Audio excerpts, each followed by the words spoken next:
Good evening सभी बच्चों को। देखिए, पहला क्वेश्चन अगर आप ध्यान से देखोगे तो पूछ रहा है कि सर इस आकृति में कितने वर्ग हैं। तो सबसे पहले आप ये बात जान लो कि वर्ग निकालना जो होता है ना बाबू, बड़ा ही आसान काम होता है।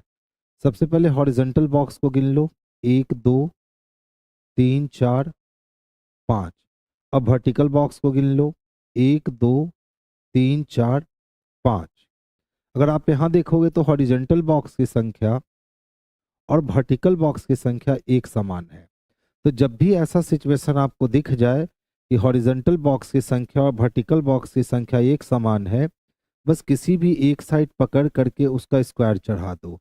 1 का स्क्वायर, 2 का स्क्वायर, 3 का स्क्वायर, 4 का स्क्वायर और ये 5 का स्क्वायर।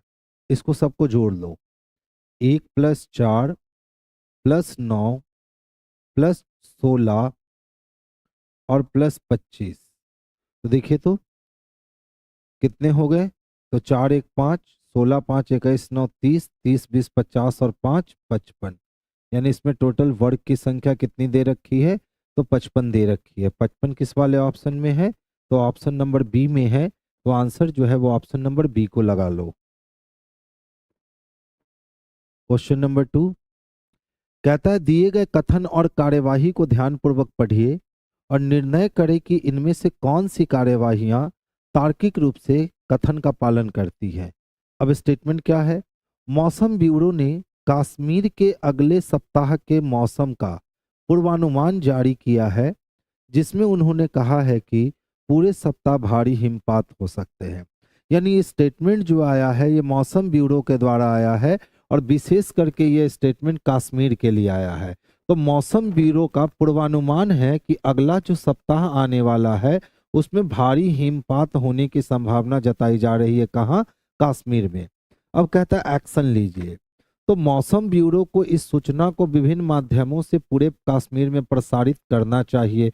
बिल्कुल, जब मौसम विभाग को मालूम है कि अगले सप्ताह कश्मीर का जो मौसम है ये काफी जटिल होने वाला है, तो अगर हम लोगों तक ये संदेश पहुंचा दें कि अगले सप्ताह आपका काफी कष्टपूर्ण होने वाला है, तो सारी व्यवस्थाएं लोग पहले से करके रख लेंगे। तो एक्शन के रूप में हम 1 नंबर का चयन कर सकते हैं। दूसरा, नगर निकायों को सड़क से बर्फ हटाने का प्रबंध करना चाहिए। बिल्कुल करना चाहिए।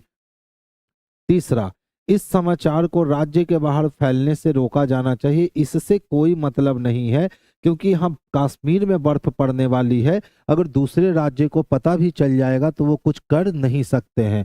यानी आंसर हमारा 1 और 2 जो है ये सबसे परफेक्ट वाला आंसर है। तो 1 और 2 ऑप्शन नंबर ए में स्पष्ट रूप से दिख रहा है। तो आंसर हम लोग कर लेंगे ऑप्शन नंबर ए को। नेक्स्ट वन देखेंगे। देखिए तो ध्यान से अगर देखोगे तो नेपाल लिखा हुआ है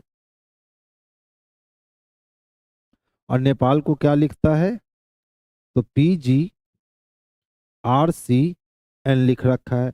14 में 2 जोड़ देने पर 16 हो जाएंगे, 5 में 2 जोड़ देने पर 7 हो जाएंगे, 16 में 2 जोड़ देने पर 18 हो जाएंगे, 1 में 2 जोड़ देने पर 3 हो जाएंगे और 12 में 2 जोड़ देने पर 14 हो जाएंगे। यानी पूरे फंक्शन में 2 को ऐड कर दिया गया है।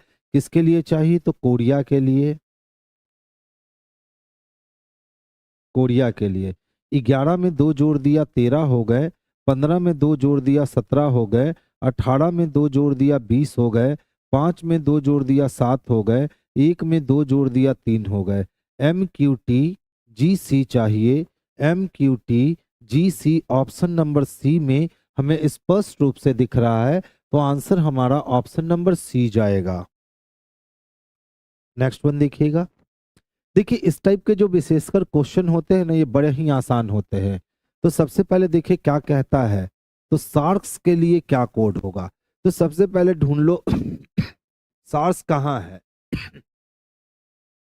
इसमें और इसमें सार्क भी कॉमन है और साथ साथ दोनों में फिश भी कॉमन है।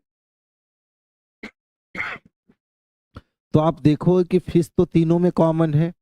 इसका मतलब पहले वाले के डिकोड में और दूसरे वाले के डिकोड में 2 एलिमेंट कॉमन है। वो 2 एलिमेंट क्या क्या है, तो ध्यान से देखो, MT, MT और MT। ये तीनों में मुझे कॉमन दिख रहे हैं, लेकिन एट द रेट ऑफ और एट द रेट ऑफ सिर्फ पहले और तीसरे में कॉमन दिख रहा है। तो इसीलिए हम लोग सार्क के लिए कोड जो लगाएंगे वो एट द रेट ऑफ लगाएंगे। ऑप्शन नंबर सी जाएगा।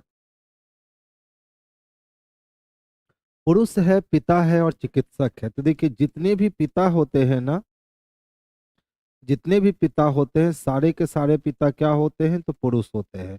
कभी ऐसा दिखा है कि कुछ पिता पुरुष नहीं है? तो सारे के सारे पिता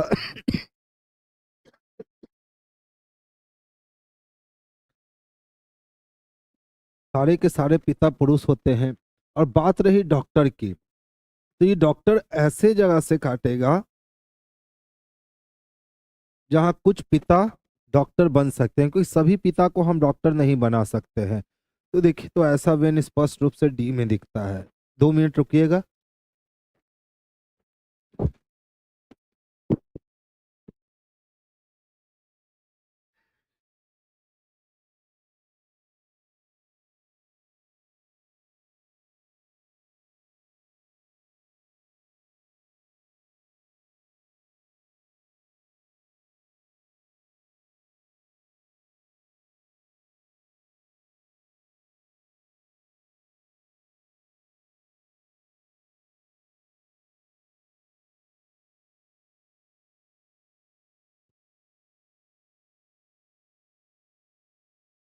नेक्स्ट वन देखेंगे।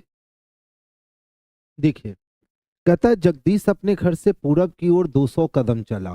तो जगदीश पूरब की ओर कितना चलता है, तो 200 कदम चलता है। फिर वो दाएं मुड़कर 40 कदम चलता है। यहाँ से दायां मुड़ेगा तो दक्षिण की ओर जाएगा और 40 कदम चलता है और चलकर चाय की दुकान पर पहुंच जाता है। यानी यहाँ पे टी स्टॉल है। यहाँ क्या है, तो चाय की दुकान है। फिर वह दाईं ओर मुड़कर के 40 कदम चलता है। यहाँ से जब वो दाईं ओर मुड़ेगा तो एक्चुअल में वो बेस्ट की ओर जाएगा और बेस्ट की ओर कितना चलता है, तो 40 कदम चलकर बस अड्डे पर पहुंच जाता है। यानी इस वाले प्लेस पे क्या है, तो इस वाले प्लेस पे बस स्टॉप है। ठीक है। उसके बाद फिर वो दाएं मुड़कर 40 कदम चलता है। अब यहाँ से फिर से वो दाईं ओर मुड़ता है, तो पश्चिम जाते हुए दायां मुड़ता है कोई, तो वो उत्तर की ओर जाता है। और कितना चलता है, तो वो 40 कदम ही चलता है और 40 कदम चलता है। वहां से फिर वो दाईं ओर मुड़कर 140 कदम चलता है और यहाँ से फिर वो दाईं ओर मुड़ता है और दाईं ओर मुड़ने के बाद वो टोटल 140 कदम चलता है और डाकघर पहुंच जाता है। यानी ये वाली जो व्यवस्था है ना, ये डाकघर है। डाकघर है। अब हमसे पूछ रहा है जगदीश के घर से डाकघर कितना दूर और किस दिशा में है। तो ध्यान से समझने की कोशिश कीजिएगा। जगदीश का घर तो यहाँ था ना, ठीक है। और यहाँ से पहले वो 200 किलोमीटर चला था और फिर यहाँ से 40 किलोमीटर बैक लगाया था। तो फिर वहां जब गया तो ये वाली डिस्टेंस तो कितनी हो गई भैया, तो ये वाली डिस्टेंस 200 किलोमीटर हो गई। और यहाँ से यहाँ तक का डिस्टेंस 140 है, जिसमें ये 40 भी शामिल है। तो यहाँ से यहाँ तक का जो डिस्टेंस हुआ वो 100 किलोमीटर हुआ। इसका मतलब 200 प्लस 100 यानी 300 कदम कहाँ होगा, तो ईस्ट में होगा। अब देख लो 300 कदम ईस्ट में किस वाले ऑप्शन में है, तो 300 कदम ईस्ट में जो है ये ऑप्शन नंबर ए में हमें स्पष्ट रूप से दिख रहे हैं। तो आंसर हमारा ऑप्शन नंबर ए जो है वो इसके लिए सबसे बेस्ट वाला आंसर होगा। तो आंसर हम लोग लगाएंगे ऑप्शन नंबर ए को। देखिए क्या कहता है, एक्स वाई और जेड का पिता है। तो वाई का और जेड का दोनों के पिताजी कौन है, तो एक्स है, पिताजी है यानी लड़के हैं। अब कहता है पी क्यू की माँ है और क्यू वाई की बहन है। अब क्यू किसकी बहन है, तो क्यू वाई की बहन है। ठीक है। और यहाँ कहता है पी क्यू की माँ है और पी जो है ना वो क्यू की माँ है। तो इन तीनों के पिताजी एक्स हुए और इन तीनों की माता पी हुई, यानी इनके बीच पति पत्नी का रिलेशन बन गया। लेकिन इस क्रम में एक्स और वाई लड़का है या लड़की है, इसका कहीं भी चर्चा नहीं किया गया है। अब कहता है एक्स और पी पिता पुत्री हैं। तो एक्स और पी तो यहाँ पति पत्नी दिख रहे हैं, जबकि यहाँ कह रहा पिता पुत्री है, कैंसिल हो गया। एक्स और पी पति पत्नी है, तो एक्स और पी सही में पति पत्नी है, तो पति पत्नी हो गया। एक्स और पी भाई बहन है, तो एक्स और पी कभी भी भाई बहन नहीं हो सकते, कैंसिल हो गया। एक्स और पी माता पिता भी नहीं है, कैंसिल हो गया। यानी ऑप्शन नंबर बी जो है ना, यही संबंध है, एक्स और पी आपस में क्या है, तो पति और पत्नी है। नेक्स्ट वन देखोगे, 4 4 8 माइनस 1 7, 4 2 6 में से 3 नहीं, 4 4 8 2 10, 10 10 9 19, 19 20 21 22 23, 17 3 20 7 27, 4 चौको 16 का आधा 8 माइनस 1, 4 दूना 8 का आधा 4 माइनस 1, 9 दूना 18 का आधा 9 माइनस 1। देखिए बाबू, कुछ नहीं किया, इन दोनों को मल्टीप्लाई किया, 4 गुना 4 कितने हो गए, तो 4 चको 16 हो गए, 16 का आधा कर दिया तो 16 का आधा 8 हो गया, और माइनस 1 कर दिया तो नीचे ले आया 7। अब इन दोनों को मल्टीप्लाई करेगा, तो 4 को 2 से मल्टीप्लाई किया तो 4 दूना कितने हो गए, तो 8, 8 का आधा कर दिया तो 8 का आधा कितना, 4, और 4 में से 1 को माइनस कर दिया तो ले आया 3। अब क्या करेगा, तो इन दोनों को मल्टीप्लाई करेगा, तो 2 गुना अगर 9 करता है तो 9 दूना हो जाते हैं 18, 18 का आधा करेगा तो हो जाएगा 9, और 9 में 1 को माइनस कर दिया तो आ गए 8।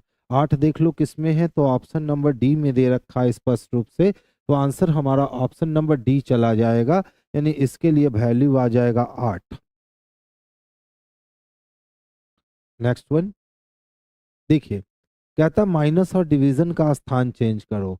तो अगर हम यहाँ डिवीजन रख दे और डिवीजन के जगह माइनस रख दे, तो ये समीकरण क्या बनेगा, तो 9 प्लस 3 बटा 15 गुन्ने 5 माइनस 8, 5 तिया 15 और 3 एकम 3, यानी 9 और 1 10, और 10 में से 8 माइनस हुआ तो 2 आ गए।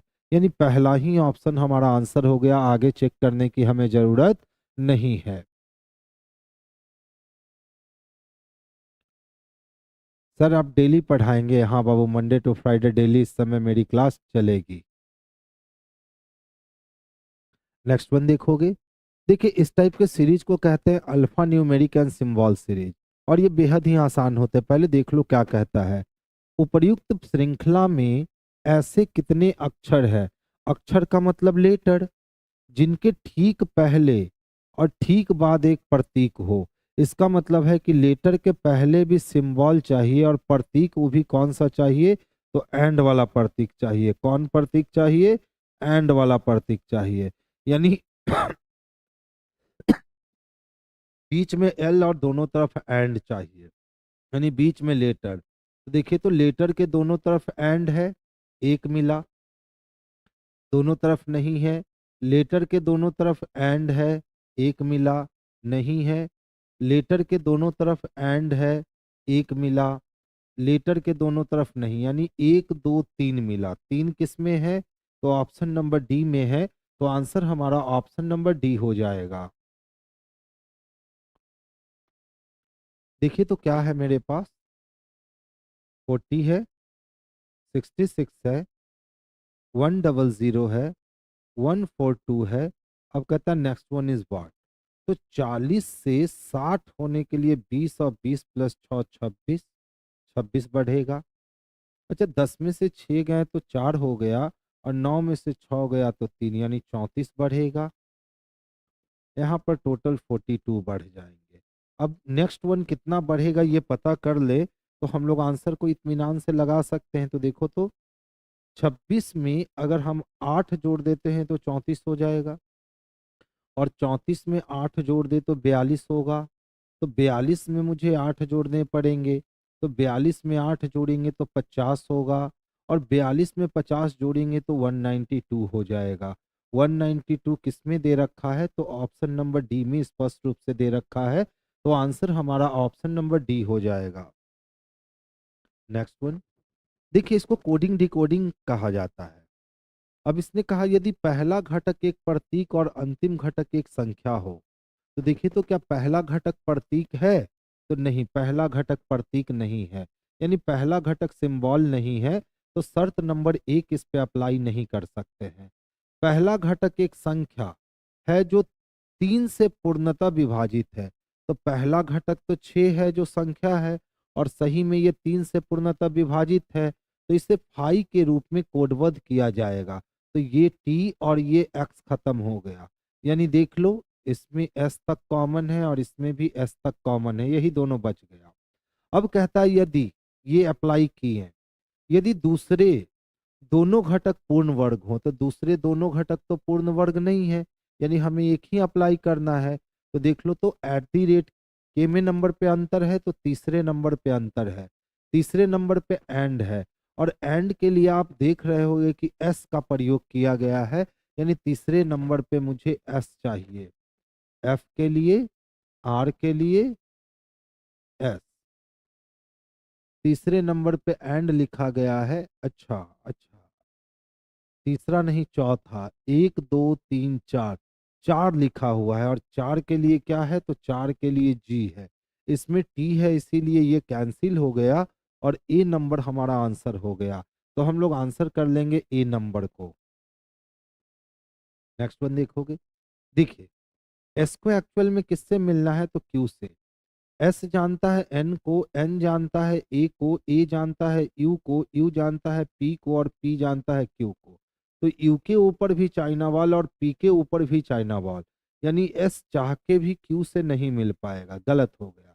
अब दूसरा तरीका, अगर हम लोग पढ़ रहे हैं और ग्रेटर के समूह में लेसर आए या लेसर के समूह में ग्रेटर आए, तो आगे मत जाना, वहीं पे कंक्लूजन गलत हो गया। तो देखिए, तो greater equal equal lesser equal, greater पढ़ते पढ़ते लेसर पढ़ने लगे, बस काट दो, या लेसर पढ़ते पढ़ते ग्रेटर पढ़ने लगो तो काट दो। ए से मिलना है टी को। अब देख लो, ए से टी तक आने के लिए इक्वल टू ग्रेटर इक्वल, और इक्वल में ग्रेटर इक्वल स्ट्रांग होगा, यानी टी को ग्रेटर होना चाहिए इक्वल ए से। यहाँ टी को ग्रेटर बना रखा है ए से, यानी दूसरा भी गलत हो गया। तो ना तो निष्कर्ष ए अनुसरण करता है और ना ही निष्कर्ष बी अनुसरण करता है, यानी आंसर हो जाएगा ऑप्शन नंबर ए। देखिए क्या है हमारे पास, DABSTER। अब कहता है आगे और पीछे दोनों दिशाओं में ऐसे कितने अक्षर युग्म हैं जिनके बीच शब्द में उतने ही अक्षर है जितने की अंग्रेजी वर्णमाला में होते हैं।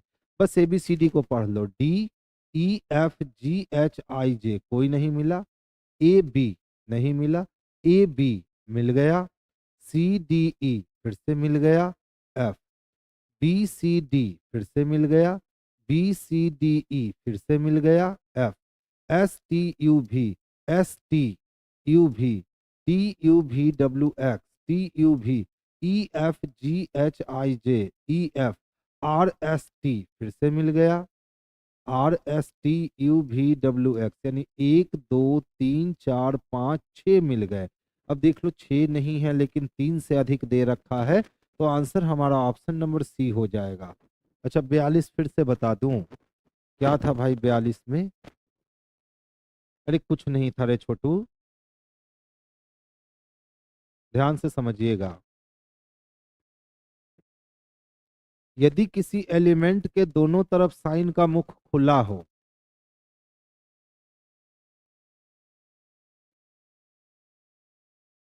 ठीक है, तो ये चाइना वॉल बना देता है, इसको पार कर पाना संभव नहीं है। या किसी एलिमेंट के दोनों तरफ साइन का मुख बंद हो, साइन का मुख कैसा हो, बंद हो, इसका मतलब है कि ये चाइना वॉल क्रिएट हो चुका है, इसको पार कर पाना संभव नहीं है। अब देखो एस को एक्चुअल में किससे मिलना था, क्यू से, तो ध्यान से देखिएगा, एस जो था वो ग्रेटर इक्वल था किसके, एन के, और एन जो था वो इक्वल था किसके, ए के, और ए जो था वो लेसर इक्वल था किसके, यू के, और यू जो था वो ग्रेटर था किसके, पी के, और पी जो था वो लेसर था किसके, क्यू के। अभी हमने समझाया कि जब किसी एलिमेंट के दोनों तरफ मुंह खुल जाए या मुंह बंद हो जाए, तो देखो यू के इधर भी मुंह खुला है और यू के इधर भी मुंह खुला है, यानी यू चाइना वॉल हो गया, इसको क्रॉस नहीं कर पाओगे। या पी के दोनों तरफ मुंह बंद हो गए, तो ये भी चाइना वॉल हो गया, आप इसको क्रॉस नहीं कर पाओगे। तो जब एस चाहेगा तो कहाँ तक जा पाएगा, तो यू तक, क्योंकि देखो इधर भी मुंह बंद और इधर भी मुंह बंद, तो यहाँ चाइना वॉल बन गए। तो एस कहाँ तक जा पाएगा, तो ए तक जा पाएगा, ए से आगे पार नहीं कर सकता, इसीलिए ये हमारा गलत हो गया। दूसरा बोला ए से टी तक, तो हमने जब देखा कि ए सर जो है वो इक्वल है किससे, एन से, और एन लेसर इक्वल है एस से, और एस इक्वल है टी से। तो इक्वल लेसर इक्वल और इक्वल में लेसर इक्वल स्ट्रॉन्ग, यानी ए को लेसर इक्वल होना चाहिए टी से, तब हम इसको सही कर सकते हैं। जबकि यहाँ पे देखोगे तो ए लेसर है टी से, हम इसको सही नहीं कर सकते हैं, यानी एक भी गलत हो गया और दो भी गलत हो गया। वही हमने एक और दो दोनों को जो है वो गलत साबित किया था। देखिए, अगर हम 15 में 2 जोड़ लें तो 17 होगा, और 17 में 3 जोड़ लें तो 20 होंगे, और 20 में 5 जोड़ लें तो 25 होंगे। तो पहले 2 फिर 3 फिर 5, यानी केवल प्राइम नंबर जुट रहा है। तो अब इसमें 7 जोड़ेंगे तो 25 और 7 32, 32 के लिए 32 हो गया। ठीक है। अब देखिए, 13 में 3 जोड़ दिया 16 हो गए, 16 में 4 जोड़ दिए, 16 में 3 जोड़ दिया 19 हो गए, 19 में 3 जोड़ दिया 22 हो गए, और 22 में अगर हम 3 जोड़ते हैं तो 22 3 25 होगा, यानी 32y चाहिए, जो ऑप्शन नंबर बी में हमें इजली रूप से दिख रहा है।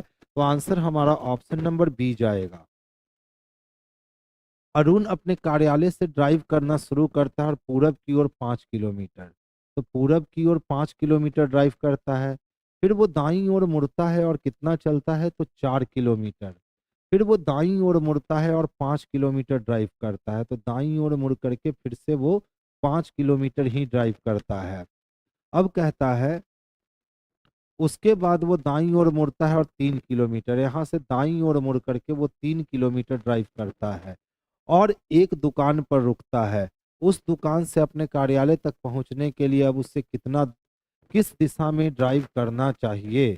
तो इस वाले पोजीशन से उसको जब अपने कार्यालय जाना है, क्योंकि अपने कार्यालय से ड्राइव करना शुरू किया था, तो बस इसको नॉर्थ में जाना पड़ेगा। कहाँ जाना पड़ेगा, तो नॉर्थ में जाना पड़ेगा, यानी उत्तर में जाना पड़ेगा। और उत्तर हमारे पास जो दे रखा है वो ऑप्शन नंबर डी में दे रखा है, तो आंसर हमारा ऑप्शन नंबर डी जाएगा। देखिए, ध्यान से समझिएगा। एफ एम बराबर लिखा है 25 और आई जे बराबर लिखा है 125। ठीक है। तो थोड़ा सा पेशेंस रखकर अगर इस वाले को देखोगे तो 6 में 3 जुट गए तो 9 हो गए, और 13 में 3 घट गया तो 10 हो गया। ये हमारा 5 का स्क्वायर था और ये हमारा 5 का क्यूब। अच्छा, दूसरा देखिए तो एन ओ बराबर लिखा है 36, और फिर हमारे पास क्यू एल बराबर लिखा है 216। ठीक है। आइए ध्यान दीजिएगा। 14 में 3 जुट गए तो 17 हो गए, और 15 में 3 जुट गए घट गए तो 12 हो गए। अब यहाँ अगर देखिए तो ये 6 का स्क्वायर है, और अब यहाँ देखिए तो ये 6 का क्यूब है। ठीक है।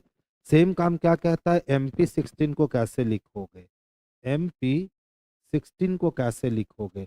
तो सेम प्रोसेस, पहले 3 प्लस फिर 3 माइनस, 13 में 3 प्लस करेंगे, 13 में 3 माइनस करेंगे, तो 13 3 16 होगा, और 16 में से 3 गए 13 होगा।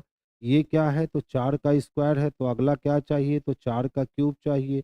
और 4 का क्यूब कितना होता है, तो 64 होता है, यानी PM64 मुझे चाहिए। PM64 देख लो किस में है, तो ऑप्शन नंबर बी में है। तो आंसर हमारा ऑप्शन नंबर बी जो होगा यही सबसे बेस्ट वाला आंसर होगा। लास्ट क्वेश्चन थे।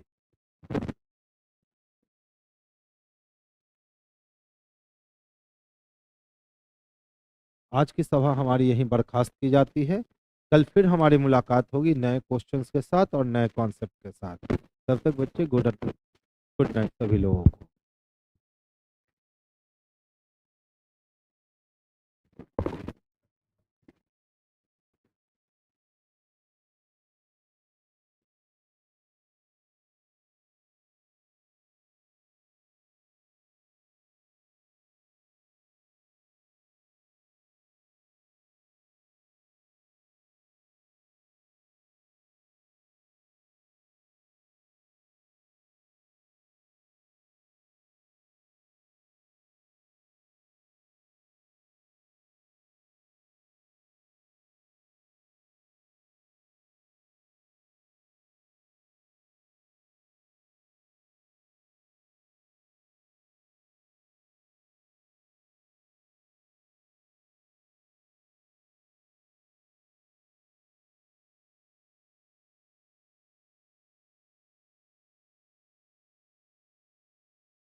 यात्री सेवा में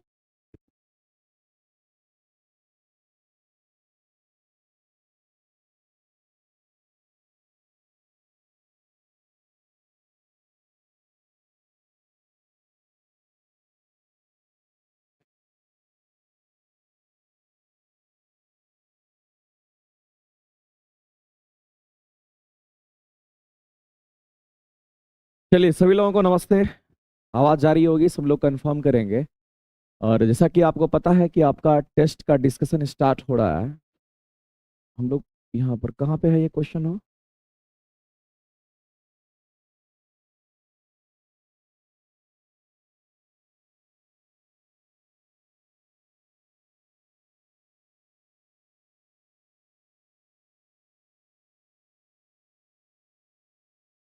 कहाँ?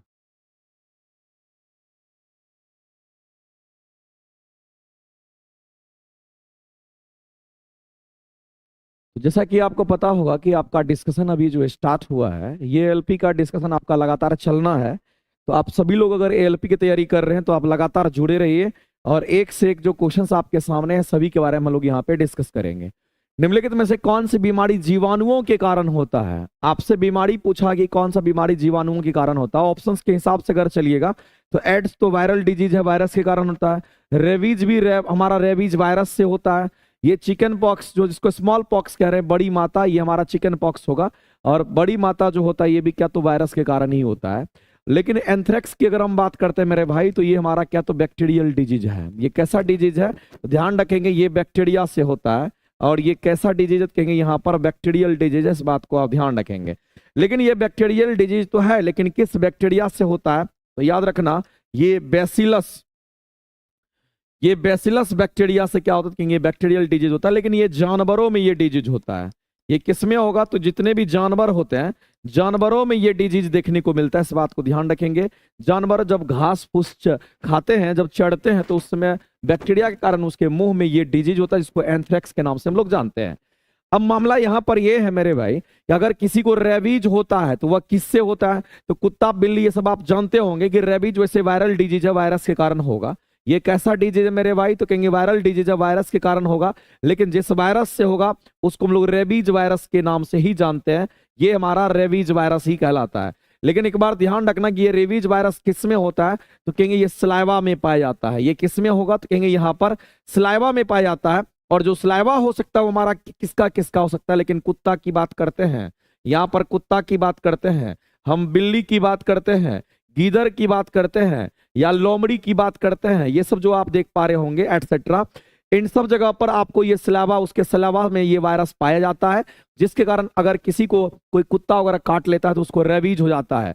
और बहुत जगह ये क्वेश्चन एक पूछा गया है कि अगर किसी को रेबीज अगर होता है तो इससे कौन सा बीमारी होगा, सॉरी इससे कौन सा पार्ट अफेक्टेड होता है। याद रखना रेबीज के कारण हमारा ब्रेन अफेक्टेड होता है, ब्रेन की बात करते हैं। और दूसरा याद रखना मेरे भाई स्पाइनल कॉर्ड की बात करते हैं। हमारा जो ब्रेन है और जो हमें यहाँ पर स्पाइनल कॉर्ड की बात करते हैं ये हमारा अफेक्टेड होता है। यानी कि सबसे पहले प्रभावित अगर होगा हमारा तो हमारा ब्रेन और स्पाइनल कॉर्ड प्रभावित होता है। ये कई बार ये क्वेश्चन में पूछा गया है। और रेबीज की अगर हम बात करते हैं, रेबीज का टीका जो डेवलप किया वो किसने किया तो आपको पता होना चाहिए मेरे दोस्त। ये भी क्वेश्चन पूछता है कि रेबीज का जो टीका डेवलप किया वो किसने किया है तो याद रखना एंटी रेबीज जिसको हम लोग बोलते हैं ये लुइस पास्चर ने किया है। ये किसने किया तो कहेंगे यहाँ पर एक साइंटिस्ट का नाम है लुइस पास्चर। इन्होंने क्या किया था, रेबीज का टीका का डेवलपमेंट किया है। इसी तरीके से अगर हम बात करते हैं एड्स के बारे में बात करते हैं, यहां पर आपको पता होना चाहिए मेरे भाई कि एड्स भी हमारा क्या तो कहेंगे ये भी वायरस के कारण होता है, इसलिए हम कहेंगे ये भी वायरस का कारण होगा। लेकिन जिस वायरस से ये एड्स होता है, जिस वायरस के कारण ये एड्स होता है उसको एचआईवी वायरस के नाम से शॉर्ट में आप जान लीजिए, इसको एचआईवी वायरस के नाम से हम लोग जानते हैं। ये भी वायरल डिजीज है। और अगर किसी को एड्स होता है तो उसके लिए टेस्ट कराया जाता है, डॉक्टर के पास आप जाएंगे टेस्ट करने के लिए तो आपको एलिसा टेस्ट करता है। ये कैसा टेस्ट करेगा तो एलिसा टेस्ट करता है। या फिर कैसा टेस्ट करेगा मेरे भाई तो कहेंगे यहां पर रीपा टेस्ट करता है। तो एलिसा टेस्ट करेगा, नहीं तो क्या करेगा तो रीपा टेस्ट करता है। तो ये सब करके क्या करता है एड्स के बारे में पता लगाता है। और एड्स का कोई इलाज नहीं है, ये आप सभी लोगों को पता होगा। अगर हम लोग यहां पर बात करते हैं, ये आपको गलत लिखा हुआ, लेकिन एक बात जान लीजिए, अगर कहीं पर आपको चिकन पॉक्स की बात करेगा। यहाँ पर हम लिख देते हैं, यहाँ पर चिकन पॉक्स को हम लोग बड़ी माता कहते हैं। अगर किसी को चिकन पॉक्स होता है इसका मतलब ये भी हमारा वायरल डिजीज है। और ये किससे होता है तो कहेंगे ये हमारा वेरिसेला जोस्टर वायरस से होता है। ये किससे होगा तो वेरिसेला जोस्टर वायरस की बात करते हैं, उसी से हमारा चिकन पॉक्स होता है। एक हमारा स्मॉल पॉक्स की हम बात करते हैं मेरे भाई। जो स्मॉल पॉक्स होता है, ये छोटी माता जिसको आप बोलते हैं, ये किसके कारण होगा तो कहेंगे ये वेरियोला वायरस के कारण होता है। ये किससे होगा तो कहेंगे ये वेरियोला वायरस के कारण होता है। तो ये सारी चीजें आपको ध्यान रखना है। ये भी वायरल डिजीज है, ये भी वायरल डिजीज है। इसमें से जो वायरल डिजीज नहीं था, बैक्टीरियल डिजीज था, वो हमारा एंथ्रेक्स था, जो कि जानवरों में, जंगली जानवरों वगैरह में जनरली ये दिखने को मिलता है। और याद रखना ये बैक्टीरिया के कारण होता है। जानवर के मुंह में घाव वगैरह जो हो जाता है वो बैक्टीरिया के कारण होता है। आगे चलते हैं। अगला क्वेश्चन हमारा दे रखा है कि सिनेप्स किसको कहते हैं। मेरे दोस्त एक टर्म हमारा आता है सिनेप्स की, हम बात करते हैं तो एक बात जान लीजिए मेरे भाई कि अगर हम यहां पर सिनेप्स की अगर बात करते हैं तो सिनेप्स किसको कहते हैं तो न्यूरॉन के जंक्शन को सिनेप्स कहते हैं। दो या दो से अधिक न्यूरॉन के जंक्शन को सिनेप्स कहते हैं। ध्यान रखेंगे मेरे भाई, इस बात को ध्यान रखना। दो या दो से अधिक, दो या दो से अधिक की हम बात कर रहे हैं तो दो या दो से अधिक न्यूरॉन की अगर हम बात कर रहे हैं, दो या दो से अधिक न्यूरॉन के जो जंक्शन होते हैं, जंक्शन की अगर हम बात करते हैं, दो या दो से अधिक न्यूरॉन के जंक्शन को क्या कहते हैं तो यहां पर हम सिनेप्स कहते हैं। इस बात को ध्यान रखना, इसी को हम लोग क्या कहते हैं तो यहां पर सिनेप्स कहते हैं। तो दो या दो से अधिक न्यूरॉन के जंक्शन को क्या कहते हैं सिनेप्स कहते हैं।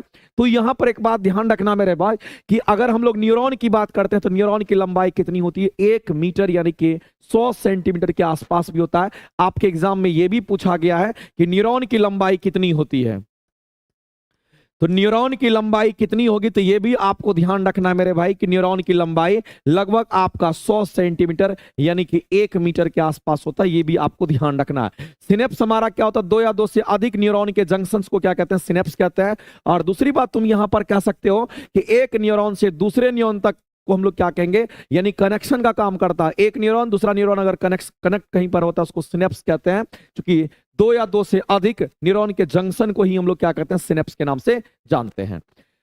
आगे चलते हैं। अगला क्वेश्चन हमारे सामने है प्राथमिक उत्सर्जी उत्पाद के बारे में। यूरिक एसिड पूछा गया। मेरे दोस्त सभी लोगों का उत्सर्जी उत्पाद होता है, हम लोगों का मानव है ना, हमारा भी उत्सर्जी उत्पाद है, लेकिन हमारा जो उत्सर्जी उत्पाद होता है वो यूरिया के रूप में होता है। याद रखना, मनुष्य की बात करते हैं, किसकी बात कर रहे हैं हम यहां पर मनुष्य की बात करते हैं। तो मनुष्य का जो उत्सर्जी उत्पाद होता है हमारा क्या होगा तो एक बात ध्यान रखना मेरे भाई, यहां पर मनुष्य का जो उत्सर्जी उत्पाद के रूप में होता है वो हमारा क्या होगा तो याद रखना ये हमारा क्या होगा तो कहेंगे यहां पर यूरिया होता है। और यूरिया का केमिकल फॉर्मूला भी तुम याद रख सकते हो, NH2 C double bond O और NH2 हमारा होता है। ये हमारा यूरिया है, इस बात को आप ध्यान रखना। लेकिन क्वेश्चन आपसे पूछा प्राथमिक उत्सर्जी उत्पाद किसका, तो यूरिक एसिड बोला है। तो यूरिक एसिड किसका होता है तो कहेंगे पक्षी का होता है। किसका होता है कहेंगे मेरे भाई यहाँ पर पक्षी का होता है। और पक्षी नहीं, हम लोग कहेंगे यहाँ पर सांप वगैरह जो हम लोग देखते हैं जिसको सर्प कहते हैं, हम यहाँ पर स्नेक की बात कर रहे हैं।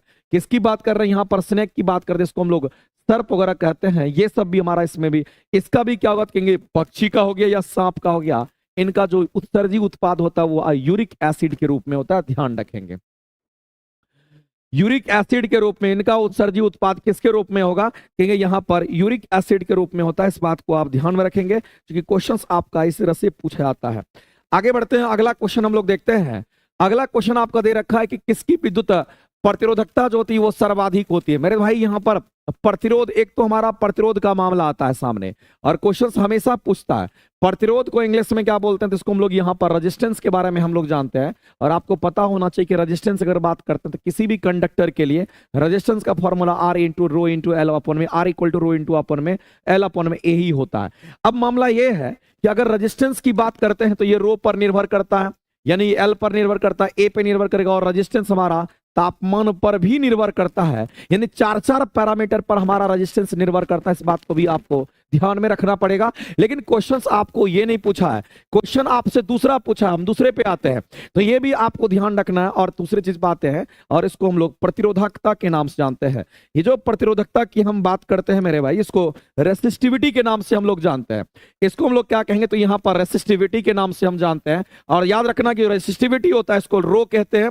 रो जनरली दो ही बात पर निर्भर करता है, एक तो हमारा क्या तो कहेंगे ये पदार्थ की प्रकृति पर निर्भर करता है, जो पदार्थ की प्रकृति होती है इस पर निर्भर करेगा, और दूसरा किस पर, तो कहेंगे तापमान पर निर्भर करता है। दो ही बात पर निर्भर करता है, इसका मतलब ये पदार्थ की प्रकृति पर निर्भर करता है। अलग अलग पदार्थ के लिए इसकी वैल्यू अलग अलग होती है, इस बात को ध्यान रखना। जैसा कि आपके सामने अलग अलग पदार्थ दे रखे हैं, सबकी वैल्यू अलग अलग होती है, लेकिन सबसे ज्यादा जो वैल्यू होगा वो किसका होगा, तो कहेंगे नाइक्रोम का होता है।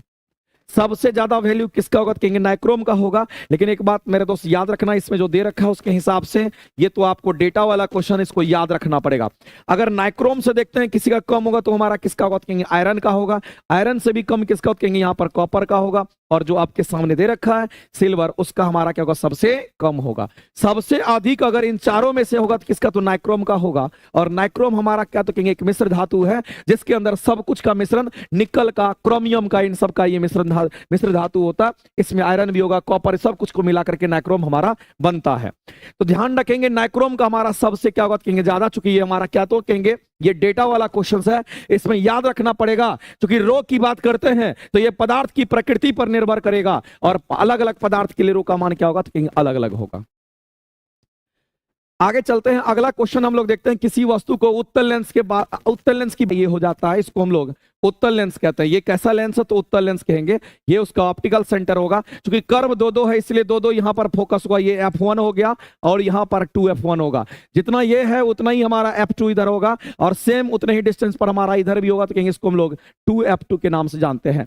अब यहां पर क्वेश्चन के हिसाब से चलेंगे। क्वेश्चन में कह रहा है कि वस्तु को कहां पे रखना है मेरे भाई, तो वस्तु की बात कर रहा है। इसको मुख्य अक्ष पर फोकस F1 और 2F1 के बीच में रखना, यानी कि आपको वस्तु को कहां रखने की बात कर रहा है, F1 और 2F1 के बीच में रखने की बात कर रहा है। मेरे दोस्त एक बात जानिए, समझिए, अगर अनंत पर होगा तो फोकस पर प्रतिबिंब बनता है, और अगर आप 2F1 पर लाएंगे तो फोकस भी 2F2 पर बनता है। यह बात आपको ध्यान रखना, क्योंकि क्वेश्चन कई बार पूछा गया है। अगर वस्तु को 2F1 पर रखेंगे तो प्रतिबिंब भी 2F2 पर बनेगा, और समान आकार का प्रतिबिंब बनता है। यही वो जगह है जिस जगह पर समान आकार का प्रतिबिंब बनता है, वो हमारा 2F1 वाला पोजीशन होता है। लेकिन जैसे जैसे आप आगे बढ़ेंगे तो हमारा प्रतिबिंब भी आगे भागता है। इसका मतलब अगर हम यहां रखेंगे तो ये तो क्लियर हो गया कि 2F2 के किधर, तो कहेंगे यहां पर हमारा यहां प्रतिबिंब बनेगा, और थोड़ा बड़ा प्रतिबिंब बनेगा। तो ये बात क्लियर है मेरे भाई कि ऐसा प्रतिबिंब हमारा बनेगा, बड़ा प्रतिबिंब बनेगा, छोटा नहीं बन सकता है, समान आकार का नहीं बनेगा। समान आकार का नहीं बनेगा, दो ऑप्शन से एलिमिनेट हो गया। और ऐसी स्थिति में अगर आगे में प्रतिबिंब बनेगा तो कहेंगे वास्तविक ही बनेगा, वास्तविक और बड़ा होगा। लेकिन इसको हम बना के भी दिखा देते हैं, आप इस हिसाब से इसको समझिएगा। यहां पर 2F1 पर होता तो 2F2 पर प्रतिबिंब बनता, समान आकार का प्रतिबिंब बनता। लेकिन आपसे जो क्वेश्चन बोला गया वो क्वेश्चन आपका क्या कह रहा है मेरे भाई, तो क्वेश्चन आपका यहां पर कहीं ना कहीं क्वेश्चन कह रहा है कि आपको कहां रखना है। तो ये बात ध्यान रखना है कि ये आपको रखना कहां पे है, तो रखना आपको F1 और 2F1 के बीच में है। अब यहां से एक प्रकाश को हम लोग क्या करेंगे, तो हमेशा इसके पैरेलल जाकर के, इस प्रधान अक्ष के पैरेलल जाके गिराएंगे। और अगर कोई प्रकाश अगर पैरेलल गिरती है तो ये किससे पास करती है, तो कहेंगे यहां पर इसके मुख्य फोकस से पास करते हुए निकल जाती है। दूसरा प्रकाश को हम लोग क्या करेंगे, तो कहेंगे यह इसके वक्रता, इसका जो ऑप्टिकल सेंटर है इससे पास कराएंगे, और इसके अगर पास कराते हुए अगर आगे की ओर हम भेजते हैं तो यहां पर कहीं ना कहीं यहां पर आप इसको थोड़ा सही कर लेना मेरे भाई। ऐसे करके हम थोड़ा सही भी कर देते हैं। यहां पर एक बात ध्यान रखना पड़ेगा कि यहां पर जो प्रतिबिंब बनेगा वो हमारा कहां पर बनेगा, तो कहेंगे यहां तो हमारा 2F2 ही होगा, इधर हमारा 2F2 होता है, यहां पर 2F2, और आपको लगेगा कि प्रतिबिंब यहां पर बना है। इसका मतलब है कि दो आपको दिख रहा है कि दोनों कटा है आपस में, और दो अपवर्तित किरण अगर कटा है तो कहेंगे इमेज हमारा यहां पर बना, उल्टा बना है। और कहेंगे अगर उल्टा प्रतिबिंब बनता तो हमेशा वास्तविक ही होगा। देखो ये सीधा, इसका हेड ऊपर, इसका हेड नीचे, इसका मतलब आभासी नहीं बनेगा। कैसा बनेगा, उल्टा बना, इसका मतलब वास्तविक। वास्तविक होता तो उल्टा, और उल्टा होगा तो क्या होगा, तो वास्तविक होगा। और वस्तु के आकार से क्या होगा, तो कहेंगे बड़ा बनेगा। यहां छोटा, यहां देखो बड़ा बन गया। आंसर करेंगे ऑप्शन नंबर सी, आपका राइट हो जाएगा। आगे चलते हैं, अगला क्वेश्चन आपके सामने दे रखा है। किसी सीधे धारावाहिक चालक के कारण उत्पन्न चुंबकीय क्षेत्र, यानी ये सीधे धारावाहिक चालक कहने का मतलब ये हमारा सीधे धारावाहिक चालक, इसमें करंट का फ्लो होता है। और चुंबकीय क्षेत्र की बात अगर करते हैं तो चुंबकीय क्षेत्र हमारा इस तरह से मैग्नेटिक फील्ड बनता है। और इसको हम लोग क्या कहते हैं, इसमें हम लोग मैक्सवेल रूल लगाते हैं। कौन सा रूल लगाते हैं मेरे भाई, इसमें मैक्सवेल रूल हमारा काम करता है। और ये करंट के डायरेक्शन में अंगूठा को रखते हैं और ऐसे हम इसको घुमाते हैं। तो एक बात जान लीजिए मेरे भाई कि अगर हम यहां पर करंट की बात करते हैं आई, करंट की बात करते हैं आई, ये परपेंडिकुलर होता है हमारा किसका, तो मैग्नेटिक फील्ड का। ये बात आपको ध्यान रखना है। तो मैक्सवेल रूल ऐसे ही लगेगा, ये हमारा मैग्नेटिक फील्ड है, ये हमारा करंट है, करंट ऊपर जा रहा है, इससे घुमाएंगे। इसका मतलब है मेरे भाई, इस क्वेश्चन को अगर हम लोग पढ़ेंगे तो उसके हिसाब से सही आंसर को कर पाएंगे। कह रहा तार से आर दूरी पर उत्पन्न चुंबकीय क्षेत्र स्वकेंद्रित वृत्त का निर्माण कर दे। कोई वृत्त बन रहा है कि नहीं बन रहा है, ये लूप बन रहा है कि नहीं बन रहा, बिल्कुल लूप बन रहा है। इसका मतलब ये सही स्टेटमेंट है। चालक से दूरी बढ़ने पर, चालक से दूरी बढ़ने पर, इस चालक से इस कंडक्टर से जितना दूरी बढ़ेगा, इसका मतलब है मेरे दोस्त लूप उतना ही बड़ा होगा। तो कह रहा है कि चालक से दूरी बढ़ने पर वृत्त की जो त्रिज्या होगी वो भी बढ़ेगी, और वृत्त की त्रिज्या बढ़ेगी तो हम कहेंगे लूप भी बड़ा बनेगा। ये बिल्कुल सही है। ए और बी दोनों हमारे राइट आंसर्स हैं, तो कहेंगे इसमें से ए और बी दोनों हमारा करेक्ट हो जाएगा। लेकिन कितना चुंबकीय क्षेत्र डेवलप होता है, कभी कभी ये भी आपको पूछता है, याद रखना इसको म्यू नॉट आई अपॉन में 2 पाई इंटू आर, चूंकि एक बार अगर घूमेगा तो 2 पाई आर घूमेगा, तो कहेंगे मैग्नेटिक फील्ड का जो वैल्यू होगा mu naught into I divided by 2 pi R होता है। इस बात को भी आप ध्यान रखेंगे। आगे बढ़ते हैं और अगला क्वेश्चन हम लोग देखते हैं मेरे भाई। अगला क्वेश्चन क्या कहता है, ये तो एकदम इजी क्वेश्चन है। 3 एक समान बल्ब लगा दिया गया है और 6 वोल्ट की बैटरी के साथ उसको समानांतर क्रम में जोड़ दिया गया है। और यदि परिपथ में, अब देखो यहां पर समानांतर क्रम में जोड़ा गया है, और जब कभी भी किसी भी सर्किट को समानांतर क्रम में जोड़ते हैं या किसी भी रेजिस्टेंस को समानांतर क्रम में जोड़ते हैं, सभी में वोल्टेज बराबर मिलता है। ये बात आप सभी लोगों को पता होगा। और आपसे बोला गया मेरे भाई, यदि परिपथ में धारा इतनी प्रवाहित की जाती है तो बताइए बैटरी द्वारा क्षय हमारा शक्ति कितना होगा। तो हम कहेंगे पावर कैलकुलेट करेंगे और पावर इक्वल टू वी आई हमारा हो जाएगा। वोल्टेज हमारा कितना होगा, सभी में बराबर जाएगा, तो हम कितना वोल्टेज लेंगे, 6 वोल्ट ही ले लेंगे। और करंट दे रखा है तो 0.6, ज्यादा दिमाग नहीं लगाना है, इसको सॉल्व कर लेंगे, यानी कि 3.6 हमारा इतना क्या होगा, तो वाट हमारा पावर कंज्यूम करेगा, इसलिए इतना हमारा लॉस हो जाएगा। अगला क्वेश्चन हम लोग देखते हैं, हमारे सामने दे रखा है कि अभिक्रिया, उसके बारे में सही चीज को पहचानना है। और जो अभिक्रिया आपको दे रखा है वो क्या है मेरे भाई, तो जिंक ऑक्साइड्स का दे रखा है। इसका रिएक्शन कार्बन के साथ कराया गया, और ये क्या फॉर्म कर रहा है, कहेंगे यहां पर 2ZN फॉर्म कर रहा है, और साथ ही साथ CO2 का निर्माण कर रहा है। अब आपको यहां पर ऑक्सीकरण अवकरण की बात कर रहा है, लेकिन एक बात आप जान लीजिए, जहां पर अपचयन लिखा हुआ है एक लाइन में, इसको याद रखना, अगर अपचयन कहीं पर लिखा हुआ दिख जाता है, इसका मतलब समझ लेना ये रिडक्शंस की बात करता है। इसका मतलब ये रिडक्शंस की बात करता है, या फिर इसी को हम लोग हिंदी में अवकरण कहते हैं। एक और टर्म मेरे दोस्त याद रखना, जिसको हम लोग उपचयन के नाम से जानते हैं, और जहां कहीं भी उपचयन की बात होगी तो याद रखना इसको हम लोग ऑक्सीडेशन कहते हैं। और ऑक्सीडेशन को हम लोग क्या कहेंगे, तो यहां पर ऑक्सीकरण के नाम से हम लोग जानते हैं, ये हमारा ऑक्सीकरण होगा। अब मामला ये है मेरे भाई,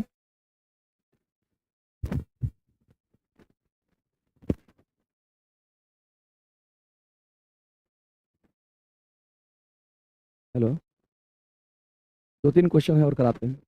अरे कुछ क्वेश्चन करा रहे हैं, 10 क्वेश्चन करवा रहे हैं क्या? तो अगर हम यहां पर बात करेंगे मेरे भाई, ये हमारा एक क्वेश्चन था, ये दोनों बात आपको ध्यान रखना है। नहीं याद है तो आपका काम नहीं बनेगा, ये याद रखना ही पड़ेगा। बताओ इस क्वेश्चन की आंसर करके बताओ मेरे भाई क्या करोगे। तो हमारे पास एक क्वेश्चन दे रखा है, इसमें अपचयन उपचयन के बारे में बात कर रहा है। बता दीजिए इसके आंसर क्या होंगे। हम लेकिन थोड़ा लेट से जाएंगे।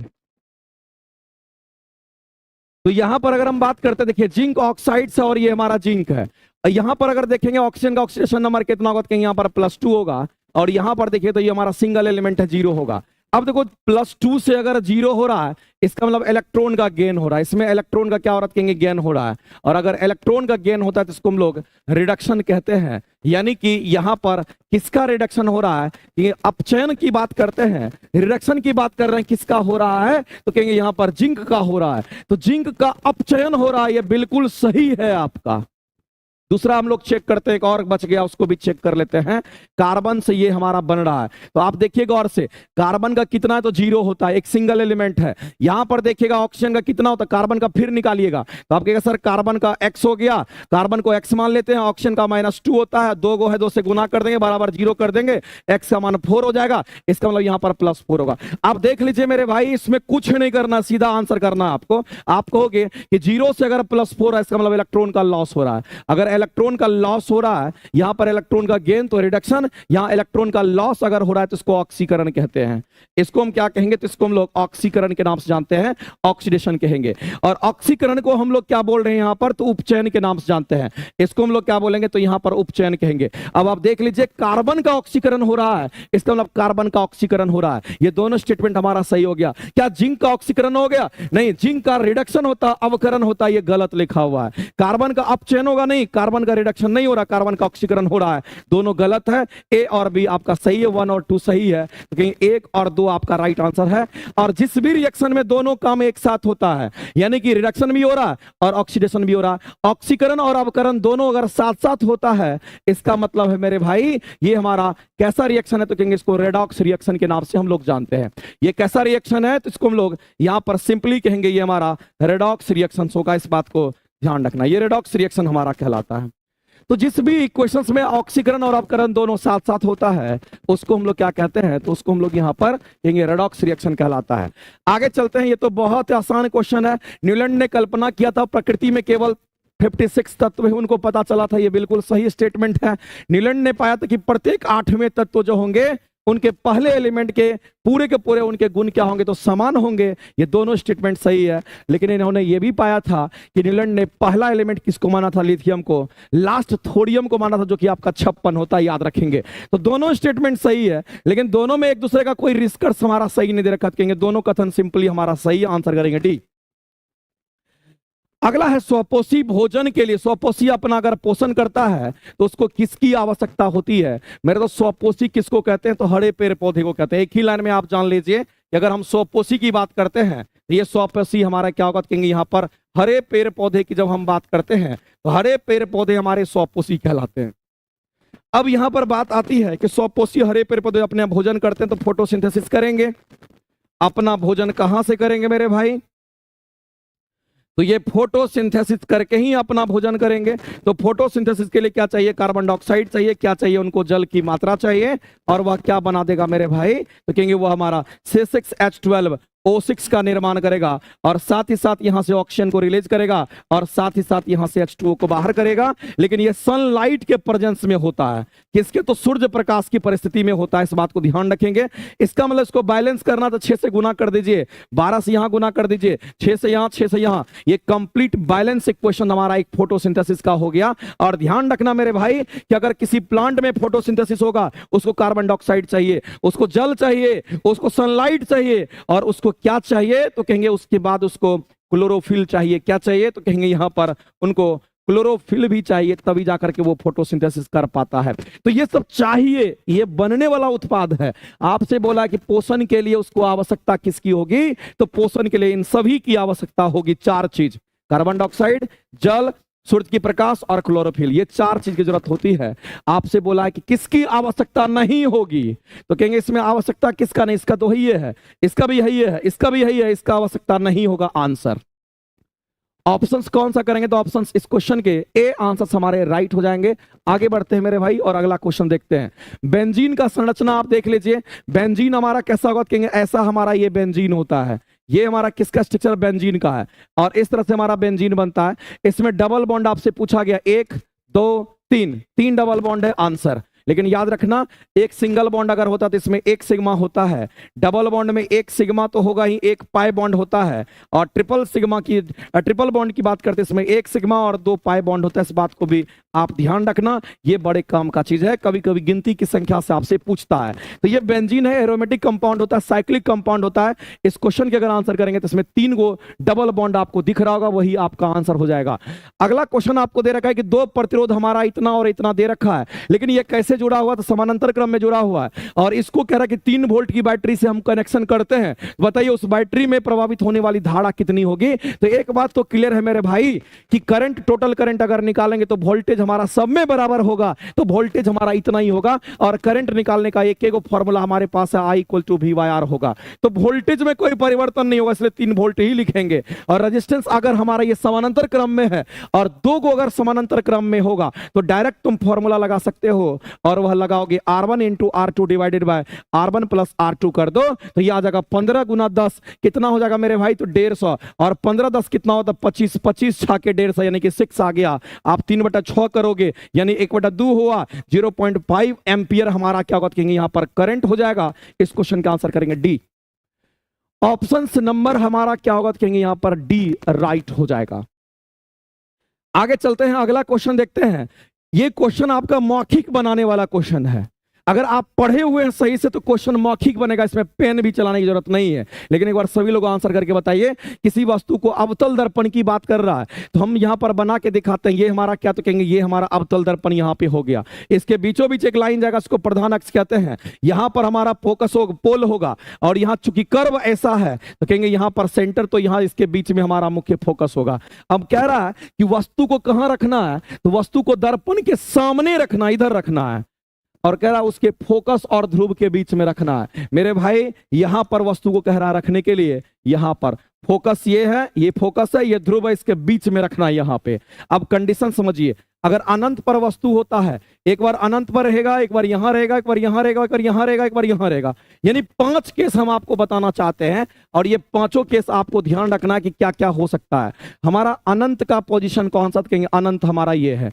वस्तु कहां कहां रह सकता है, वस्तु कहां कहां रहेगा मेरे भाई, तो कहेंगे वस्तु हमारा यहां पे रह सकता है, वस्तु यहां रहेगा, वस्तु यहां रहेगा, वस्तु यहां रहेगा, वस्तु यहां रहेगा। तो ये 5 केस आपको दिख रहा है, इसमें वास्तविक प्रतिबिंब बनता है। अवतल दर्पण है, ये कैसा दर्पण है मेरे भाई, तो याद रखना अवतल दर्पण के केस में यही चीज आपको करना है। तो यहां पर 5 केस में वास्तविक, और वास्तविक होगा तो कैसा होगा कहेंगे उल्टा। और दूसरी बात, यहां जो अगर रखेंगे वस्तु को, तो यहां जो अगर वस्तु रखाएगा तो इसका काल्पनिक प्रतिबिंब बनेगा। और अगर ये काल्पनिक प्रतिबिंब अगर बनता है तो वह कैसा होगा कहेंगे वो सीधा भी होगा। अब क्वेश्चंस का आंसर करने के लिए हमारे पास डेटा इतना आ गया कि क्वेश्चन का आंसर कर सकते हैं। अब बताइए, अगर काल्पनिक होगा इसका मतलब दर्पण के पीछे ना इमेज बनेगा, तो दर्पण के आगे तो वास्तविक होता है, तो दर्पण के पीछे जिधर पेंट किया हुआ उधर दर्पण के पीछे काल्पनिक, काल्पनिक होगा तो सीधा होगा। अब आप देख लीजिए मेरे भाई इसमें से कौन सा आंसर होगा, तो दर्पण के पीछे होगा। दर्पण के पीछे यहां भी है, दर्पण के पीछे यहां भी है, लेकिन जैसे से अवतल दर्पण के नजदीक आते हैं तो प्रतिबिंब बड़ा बनता है, तो प्रतिबिंब कभी छोटा नहीं हो सकता है। दर्पण के पीछे आपका क्या बनेगा, तो बड़ा बनेगा। बिल्कुल सतीश कुमार यादव जी, डी ऑप्शन आपके राइट होंगे, इसमें पेन वेन भी चलाने की जरूरत नहीं है। दर्पण हमारा अवतल दर्पण, अवतल दर्पण का एक वो ऐसा पोजीशन है जिस पर समान आकार का प्रतिबिंब बनता है, वो उसका वक्रता केंद्र है। अगर वस्तु को वक्रता केंद्र पर रखिएगा तो प्रतिबिंब भी यही बनेगा और समान आकार का बनता है, ये भी आपको याद रखना है। अगला क्वेश्चन देखते हैं, हमारे सामने है और कथन को विचार करना, सही उत्तर का चयन करके बता देना है। प्लास्टर ऑफ पेरिस की बात करते हैं, ये हमारा व्हाइट पाउडर के रूप में होता है। ये हमारा किस रूप में होगा, तो व्हाइट पाउडर के रूप में होता है। और जब इसको पानी में भिगाते हैं तो ये कठोर हो जाता है। ये बिल्कुल इसका एक विशिष्ट गुण है, जिससे किसी का हड्डी टूट जाता है तो डॉक्टर प्लास्टर ऑफ पेरिस देखते होंगे उसी से प्लास्टर करता है। देखिएगा वो पूरा हार्ड हो जाता है, पानी से मिला करके उस पर इस तरह से बनाया जाता है। या मूर्ति उर्ति बनाने में भी इसका इस्तेमाल करते हैं। लेकिन एक बात जान लीजिए कि जो प्लास्टर ऑफ पेरिस है वो जिप्सम से प्राप्त होता है। किससे प्राप्त होगा मेरे भाई, तो जिप्सम की हम बात करते हैं। जिप्सम का केमिकल फॉर्मूला पता होगा, CaSO4 हमारा 2H2O होता है।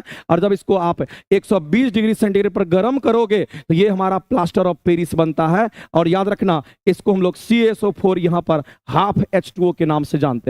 इसी की बात कर रहा था। ये हमारा व्हाइट पाउडर के रूप में होता है। ये कैसा होता है कहेंगे यहां पर व्हाइट पाउडर के फॉर्म में होता है, और जब पानी इसमें डालेंगे तो ये कठोर हो जाता है, ध्यान रखेंगे। तो ये पहला तो सही है। दूसरा कह रहा है कि वायु रोधन एयर टाइट व्यवस्था की आवश्यकता वाली रसायन विज्ञान प्रयोगशाला में उपकरण के वायु अंतराल को सील करने के लिए भी इसका इस्तेमाल करते हैं। बिल्कुल सही बात है, इसी से प्लास्टर कर देते हैं, सील कर देते हैं, वहां से कोई लीकेज नहीं होता है। इन दोनों का सही काम है, हम कहेंगे ये सही है, बिल्कुल सही है। दोनों कथन हमारे सही है, इसका कोई रीजन वगैरह हमारा करेक्ट एक्सप्लेनेशन के लिए हमारा यहां पर नहीं है। आंसर करेंगे ऑप्शन नंबर ए आपका यहां पे राइट हो जाएगा। नेक्स्ट, पौधे की जड़ें जो होती है वो ऑक्सीजन कहां से प्राप्त करती है, तो जमीन में, क्योंकि जड़ तो जमीन में होगा। और जमीन में क्या होता है कि मिट्टी के कण जो होते हैं उसके बीच में खाली जगह होता है और वहीं पर ऑक्सीजन मौजूद होता है। उसी ऑक्सीजन से वो क्या करता है तो कहेंगे यहां पर ऑक्सीजन ग्रहण करता है। तो मिट्टी के मौजूद जल से नहीं, जड़ों के ऑक्सीजन की आवश्यकता नहीं होती, बिल्कुल गलत है। मिट्टी के कणों के बीच क्या होगा, मौजूद वायु की के अवकाश होंगे और उसी से वो क्या करता है, तो ऑक्सीजन को ग्रहण करता है, तो जड़ को वहां से मिलता है। अगला क्वेश्चन हमारा दे रखा है मेरे भाई कि निम्न में से कौन सा पाचक एंजाइम लार में पाया जाता है। हम सभी लोग जानते हैं, हमारा ये क्या है, तो कहेंगे यहां पर मुख गुहा है, जिसको हम लोग क्या कहते हैं, बक्कल कैविटी के नाम से जानते हैं। ये हमारा क्या, तो कहेंगे यहां पर बक्कल कैविटी के नाम से जानते हैं। और जो मुख गुहा हमारा होता है, इसी में होता है लार ग्रंथि। इसमें क्या होगा, तो कहेंगे इसमें लार ग्रंथि होता है, और इस लार ग्रंथि से क्या निकलता है, लार निकलता है, जिसको हम लोग सलाइवा के नाम से जानते हैं। इसको सलाइवा कहते हैं। और इसी लार में होता है टाइलिन एंजाइम। इसी लार में कौन सा एंजाइम होगा, तो कहेंगे इसी में टाइलिन एंजाइम होता है मेरे भाई। और ध्यान रखना, ये जो हमारा टाइलिन एंजाइम होता है, इसी को हम क्या कहते हैं, यहां पर अल्फा एमाइलेज के नाम से भी हम लोग जानते हैं। ये हमारा अल्फा एमाइलेज एंजाइम भी हमारा कहलाता है। और ये क्या करता है, जैसे कि हम लोग कुछ भी खाते हैं, जैसे स्टार्च ग्रहण करते हैं या कार्बोहाइड्रेट अगर हम लोग लेते हैं, तो जो कार्बोहाइड्रेट या स्टार्च लेते हैं, ये यही एंजाइम आकर के क्या करता है, उसको तोड़ता है, और तोड़ने के बाद वह इसको माल्टोज में परिवर्तित कर देता है। इस बात को ध्यान रखेंगे, तो ये हमारे मुख गुहा में होता है। तो लार में टाइलिन एंजाइम, जिसको लाइपेज एमाइलेज के नाम से हम लोग जानते हैं, इस क्वेश्चन का आंसर करेंगे डी। लेकिन हम लोगों को जानना पड़ेगा कि अगर लाइपेज की बात करते हैं, तो ये वसा का पाचन करता है। ये किसका पाचन करेगा मेरे भाई, तो कहेंगे ये हमारा वसा का पाचन करता है। और एक बात जान लीजिए, इनका लाइपेज का सिक्रेशन कहां से होगा, तो याद रखना हमारे पैंक्रियाज से होता है। कहां से होता है, तो हमारे पैंक्रियाज से ये सिक्रेट करता है। अगर हम बात करते हैं यहां पर पेप्टिडेज की बात करते हैं, तो जो हमारा पेप्टिडेज यहां पर है मेरे भाई, ये भी एंजाइम है। और ये क्या करता है, तो कहेंगे यहां पर जो हमारा पेप्टाइड होता है, तो कहेंगे पेप्टाइड को ये किस में बदलता है, तो कहेंगे ये एमिनो एसिड में बदल देता है। पेप्टाइड को ये एमिनो एसिड में बदलता है, इसको हम लोग पेप्टिडेज एंजाइम के नाम से जानते हैं। और इसी तरह से मेरे दोस्त यहां पर इंट्रो काइनेज की हम बात करते हैं, तो इंट्रो काइनेज क्या करेगा, तो कहेंगे यहां पर इसका काम होता है, जैसे कि ट्रिप्सिन की बात करते हैं, तो ट्रिप्सिन एंजाइम जो हमारा बनता है वो इसी प्रोसेस से बनता है। और ट्रिप्सिनोजन जो हमारा होता है वो ट्रिप्सिन में बदल जाता है। इस बात को ध्यान रखेंगे। आगे चलते हैं। अगला क्वेश्चन है कि विचार कीजिए और सही चीज बताइए। बादलों में मौजूद कण सूर्य से आने वाले प्रकाश के श्वेत प्रकाश में मौजूद विभिन्न रंगों की तरंगदैर्घ्य की तुलना में क्या होते हैं, बड़े होते हैं। बिल्कुल बड़ा होता है, छोटे छोटे पार्टिकल्स दिख जाएंगे, लेकिन तरंगदैर्घ्य में आपको वो कलर आसानी से नहीं दिखता है। ये बिल्कुल सही स्टेटमेंट है। श्वेत प्रकाश के सभी रंग लगभग समान मात्रा में परिकीर्णित होते हैं, इसलिए आपको पूरा का पूरा व्हाइट दिखाई देता है। ये भी बात सही है, दोनों कथन सत्य है। ए और बी हमारे राइट आंसर होंगे। अगला क्वेश्चन है कि प्रकीर्णन प्रकाश का रंग प्रकीर्णित होने वाले जो कणों के आकार पर निर्भर करता। बिल्कुल सही बात है। लेकिन अगर अति सूक्ष्म कण की बात करता है, वह मुख्य रूप से डैश प्रकाश का परिकीर्णन करेगा। इसका मतलब छोटे छोटे कण जो होंगे, जिसकी तरंगदैर्घ्य कम होगी, उसको परिकीर्णन करेगा। बड़े बड़े वेव को छोटे छोटे कण परिकीर्णन नहीं करेगा। तो आप सभी लोग जानते हैं कि अगर हम यहां पर VIB/GYOR की बात करते हैं, इसमें से सबसे ज्यादा वेवलेंथ इसका होता है, सबसे कम इसका होगा। लेकिन हमारे पास जो दे रखा है, ग्रीन दे रखा है, ब्लू दे रखा है, रेड दे रखा है, येलो दे रखा है, यानी कि हम इसको कलेक्ट कर लिए, येलो को कर लिए, ग्रीन को कर लिए, ब्लू को कर लिए। इसका मतलब है कि सबसे कम वेवलेंथ हमारा क्या होगा, इन चारों में से इसका वेवलेंथ मिनिमम है। यहां पर सिर्फ इन चारों की हम बात कर रहे हैं, इन चारों में मिनिमम इसका है। और मैक्सिमम किसका, तो कहेंगे इसका है मेरे भाई। प्रकीर्णन उसी का, छोटे छोटे अति सूक्ष्म कण उसी का प्रकीर्णन करेगा जो छोटे छोटे कण होंगे, उसका करेगा। जो छोटे छोटे प्रकाश कि जो तरंगदैर्घ्य होंगे उसी पर प्रकीर्णन होगा। जो छोटे छोटे कण हमारे हैं, तो कहेंगे छोटे छोटे जो वेवलेंथ होंगे उसकी बात करते हैं। तो ब्लू कलर का वेवलेंथ हमारा, ब्लू कलर का हमारा जो कुछ उसका वेवलेंथ भी हमारा मिनिमम है। वो छोटे छोटे वेव बनेंगे और छोटे छोटे पार्टिकल से टकरा करके उनका प्रकीर्णन हो जाएगा। बड़े बड़े वेवलेंथ का प्रकीर्णन नहीं हो पाएगा, ध्यान रखेंगे, छोटे पार्टिकल से। तो ये आपका डिस्कशन था। डिस्कशन के जितने क्वेश्चन थे आपके यहां पर कंप्लीट हो गए। Okay, thank you very much. आज के लिए इतना ही। इसके बाद आपका मैथमेटिक्स का डिस्कशन स्टार्ट होगा। बहुत बहुत धन्यवाद।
हेलो।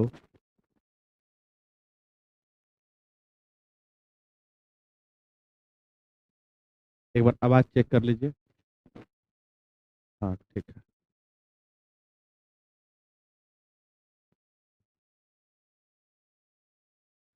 चलिए बउआ, मैथ्स का पहला क्वेश्चन देखेंगे। क्या बोला गया है? बोला जा रहा है, सुनने का प्रयास करेंगे। आप इसमें क्या कर सकते हैं? रूट एक्स प्लस में 2/5 गुना 70 बराबर में 20 गुना 1/4 गुना 7 है। आप इसको काट मत दीजिएगा क्योंकि बीच में प्लस है। ठीक है, आप इसको काट सकते हैं। ये काटेंगे 5, इधर हो जाएगा 7 पचे 35। आप इसे काटोगे तो ये हो जाएगा 14 पंचे 70 और ये हो जाएगा 14 दूना 28। 35 में से 28 घटाएंगे, बराबर में 35 है और इधर 28 है।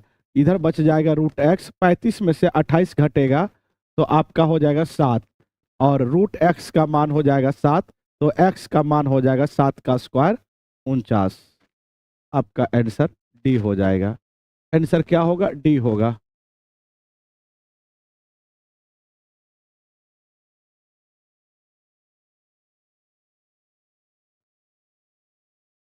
बीपीएससी टीचर में अमरजीत सर पढ़ा रहे हैं बुआ।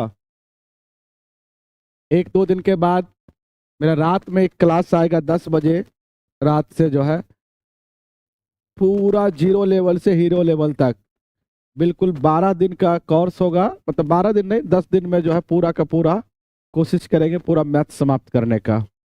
रात रात भर चलेगा वो। सुनने का प्रयास करेंगे।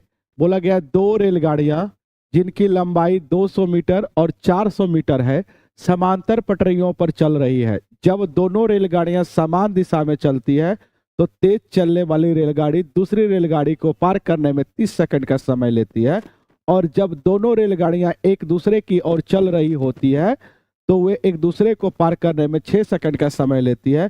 दोनों रेलगाड़ियों की चाल कितनी होगी? सबसे पहले रेलगाड़ी जो पार करेगी वो अपनी लंबाई को पार करेगी, और अपनी लंबाई के साथ साथ में जो स्लो चल रही है ट्रेन उसकी लंबाई को भी पार करेगी। ठीक है, तो किसी भी कंडीशन में दोनों रेलगाड़ी की लंबाई जुड़ जाएगा। तो सबसे पहले विपरीत दिशा से अगर पार करेगी तो चाल जुड़ेगा, सेम डायरेक्शन में चलेगा तो चाल घटेगा। तो बोलेगा समान दिशा में चल रही है। कैसे? समान दिशा में चल रही है तो पहली रेलगाड़ी की चाल मानिए एक्स, दूसरी रेलगाड़ी की चाल मानिए वाई, और दोनों जो है यही चाल हो गया। और कितना दूरी पार किया है? तो 200 और 400 600 मीटर की दूरी पार किया है 30 सेकंड में, सेम डायरेक्शन में। ये आपकी चाल हो गया 30 सेकंड में। चाल बराबर में दूरी बटा समय। ठीक है, अब ये हो जाएगा, ये काटोगे तो ये 20 मीटर पर सेकंड। तो 20 मीटर पर सेकंड को किलोमीटर पर आवर बनाने के लिए 18/5 से गुना, इसको काटोगे ये 4 18 चौक 72 हो गया। ठीक है, एक्स माइनस वाई की मान दोनों विपरीत दिशा में चाल हो गया 72 किलोमीटर पर घंटा। सेम डायरेक्शन में बोल रहा है तो 600 मीटर की दूरी को पार करने में उसे 6 सेकंड लगता है। तो इसको अब किलोमीटर पर आवर बनाने के लिए 5/18 से गुना, इसको काटोगे तो ये 100 हो जाएगा, इसको 20 और ये 18 दूनी 36 360। कहने का मतलब है विपरीत दिशा में चाल हो गया 72 किलोमीटर पर घंटा, सेम डायरेक्शन में चाल हो गया 360। ये दोनों जोड़ दोगे तो y से y कट जाएगा, तो 2x बराबर में हो जाएगा 2 6 6 बार 1 13। ठीक है, 432। तो x की मान हो जाएगा, काटोगे इसको तो ये 2 हो जाएगा, ये 1 होगा, ये 6 होगा। मतलब पहली ट्रेन की चाल 216 किलोमीटर पर घंटा हो जाएगा। ठीक है, पहली ट्रेन की चाल 216 किलोमीटर पर घंटा हो जाएगा। दूसरी ट्रेन की चाल क्या होगी? तो आप 216 यहाँ पे रख दोगे। ठीक है, x की मान रखोगे तो 360 में से 216 घट जाएगा। आप घटाओगे तो 4 हो जाएगा, और 5 में से 1 जाएगा तो 4 हो जाएगा, 3 में से 1 जाएगा तो दूसरी ट्रेन की चाल 144 हो जाएगा। पहली ट्रेन की चाल 216 किलोमीटर पर घंटा होगा। ऑप्शन क्या हो गया? ए हो गया। बहुत बढ़िया बउआ, ऑप्शन ए हो गया। इसे बताने का प्रयास करेंगे। बोला गया है उर्दू विभाग से वर्ष 2015 में स्नातक होने वाले छात्रों की संख्या और उर्दू विभाग से सभी वर्षों के में स्नातक होने वाले छात्रों की संख्या का अनुपात क्या है? तो 2015 में देखा जाए कितना है? तो 64 है, तो 64 हो गया। ठीक है, तो 64 तो एक ही ऑप्शन में दिख रहा, ऑप्शन सी। और टोटल जोड़ोगे, उर्दू का टोटल जोड़ोगे 58, 64, 50, 60, 55, तो टोटल जोड़ोगे तो 287 हो जाएगा। यही आपका आंसर हो गया, क्योंकि 64 एक ही में दिख रहा है। 2015 में पहला उर्दू में 64 है। चलिए बउआ अगला क्वेश्चन। बोला समबाहु त्रिभुज के परितः, ठीक है, 7 सेंटीमीटर त्रिज्या का एक परिवृत्त खींचा गया है। बोला गया उस समबाहु त्रिभुज की भुजा की लंबाई ज्ञात करें। देखोगे अंतः त्रिज्या होता है r बराबर में होता है समबाहु त्रिभुज में a/2√3, ठीक है। परित्रिज्या होता है a/√3। a हो गया भुजा, तो ये परित्रिज्या दिया गया था a/√3, और ये परित्रिज्या है कितना, 7 सेंटीमीटर है। ये a बराबर में मतलब भुजा बराबर में 7√3 हो जाएगा। ऑप्शन सी हो जाएगा, ऑप्शन सी हो जाएगा, ऑप्शन सी हो जाएगा।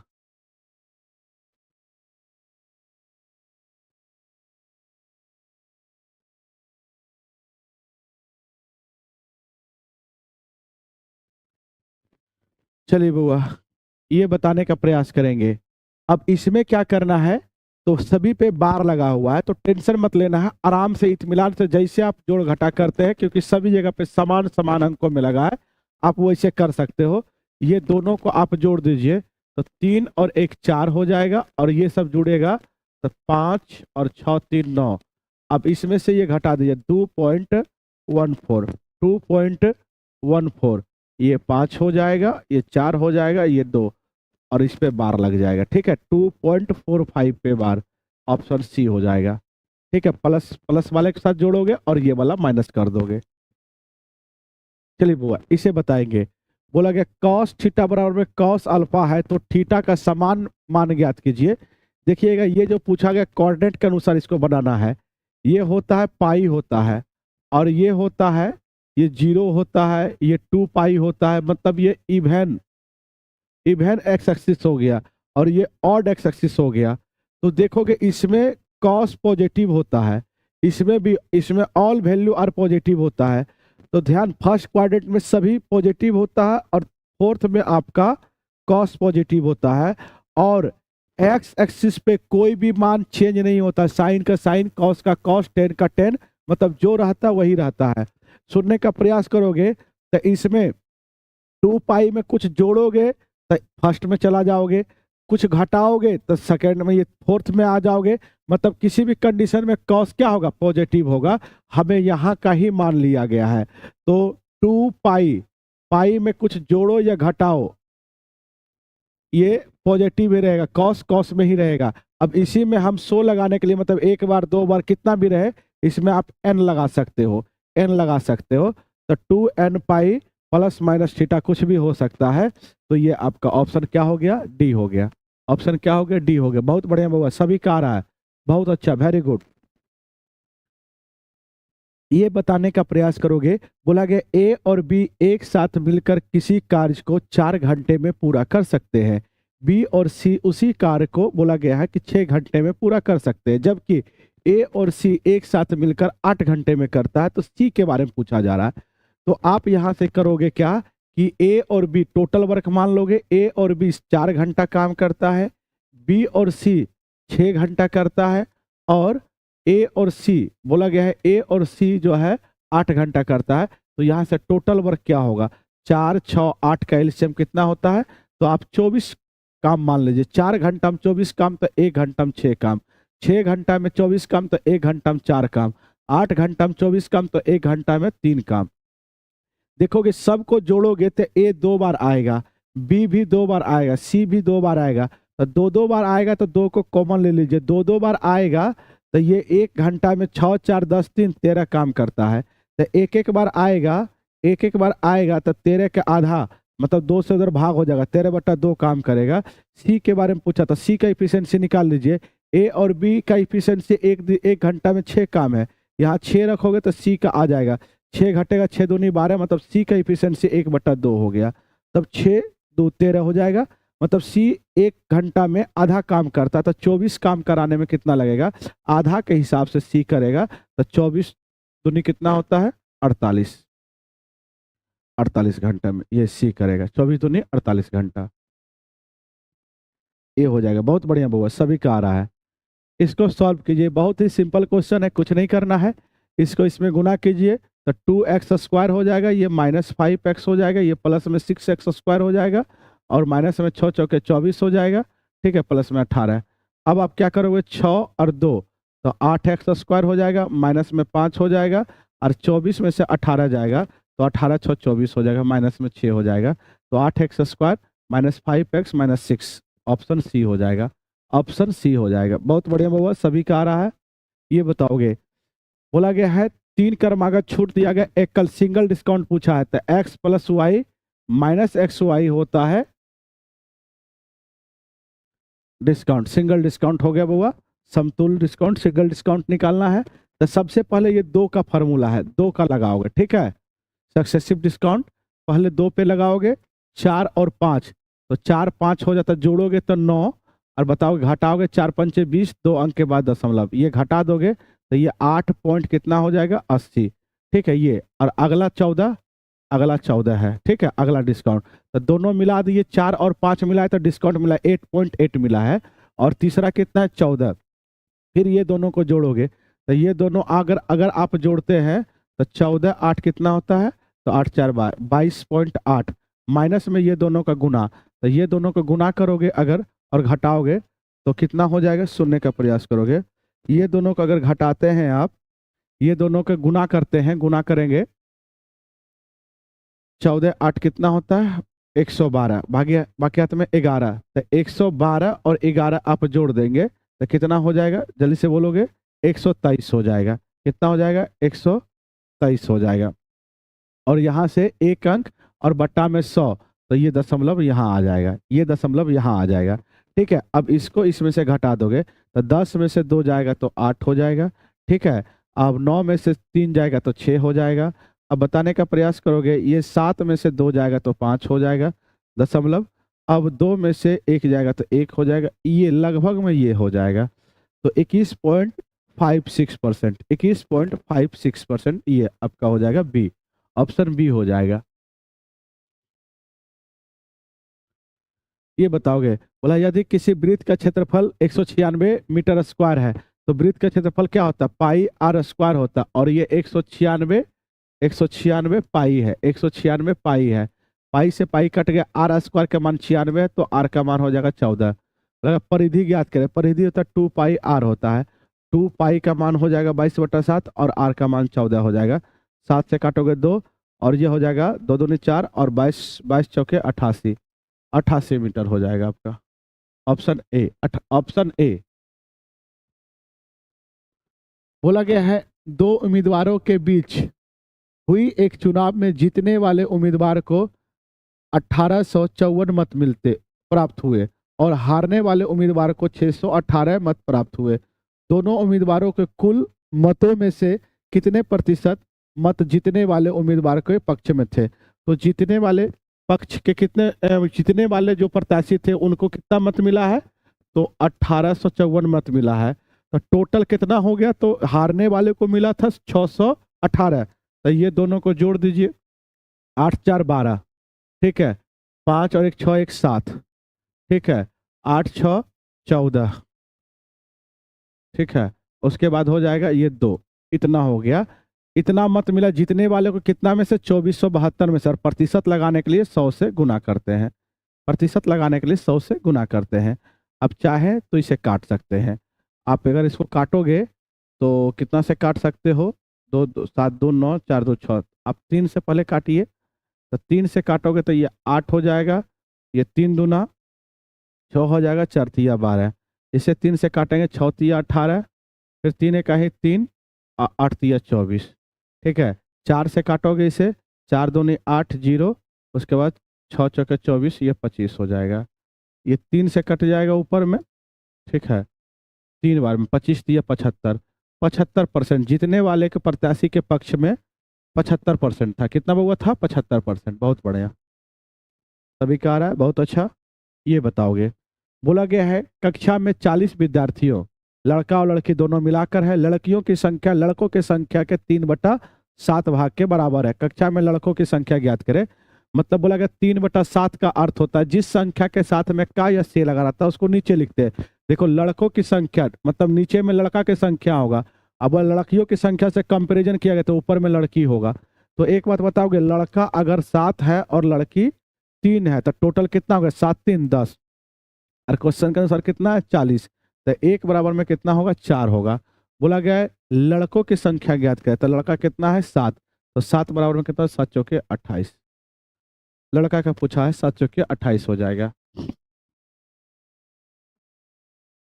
ये बताएंगे, बोला गया है, क्या बोला गया है कि ऐसे कितने मेडलिस्ट हैं जो भारतीय हैं। तो सबसे पहले देखो ये इंडियन है, ठीक है, ये मेडलिस्ट है, ठीक है, मेडलिस्ट है, मेडल मिलने वाले तो कितने हैं? तो ये कितना दिख रहा है? मुझे तो दिख भी नहीं रहा है। 36 और 19, 55, ये वाला, ये गोल में ये 36 है और ये 19 है, और ये इंडिया का घर है और ये मेडलिस्ट का घर है। तो देखो इंडिया होने के साथ साथ में मेडलिस्ट है, तो 19 और 36 55, कितना हो जाएगा? 55। कितना हो जाएगा? 55। ये बताओगे, बोला गया एक खिलौने का क्रय मूल्य 210 रुपया है, इसका अधिकतम खुदरा मूल्य कितना होना चाहिए ताकि 5% छूट देने के बाद भी दुकानदार को 90% लाभ प्राप्त हो? तो सीपी और एमपी का एक रेशियो होता है, ये होता है 100 माइनस डिस्काउंट परसेंट, और ये होता है 100 प्लस में प्रॉफिट परसेंट। ठीक है, सुनने का प्रयास करोगे तो ये 100 में से 5 घटाओगे तो ये हो जाएगा 95, और ये 100 प्लस प्रॉफिट, प्रॉफिट 90 का है तो 190, इसको काटोगे तो 19 पचे 90, ये 5 दूनी 2 बार में, ठीक है, 2:1। मतलब क्रय मूल्य 1 रुपया होगा तो एमपी 2 रखना होगा, तो क्रय मूल्य 210 है तो 210, एक का मान 210 तो 2 का मान हो जाएगा 21 दूनी 42, 420 रुपया, 420 रुपया। ऑप्शन डी हो जाएगा, ऑप्शन डी हो जाएगा, ऑप्शन डी हो जाएगा।